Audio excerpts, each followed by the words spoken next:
were some of the things that didn't make the cut?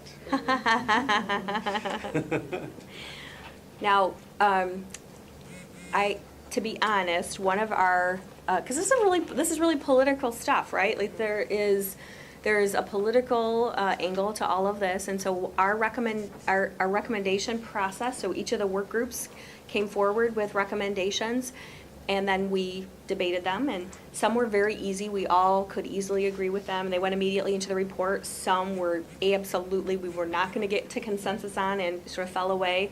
And then the ones in the middle that we really had to fight and wordsmith and figure out exactly what that program would look like, we committed to each other that we wouldn't say out loud which of the recommendations didn't get votes and who didn't vote for them, just to protect each other a little bit, so that there weren't bad feelings about where we ended up. But I'll tell you, there's some things that we took off the table immediately that are not in violation of the spirit of that agreement. Mental health parity was one of the first ones. I said, well, why don't we just recommend mental health parity? Like, nope, that's just too controversial still, where that one's coming off the table.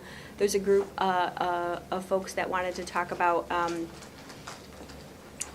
immediately. Wow. Yeah.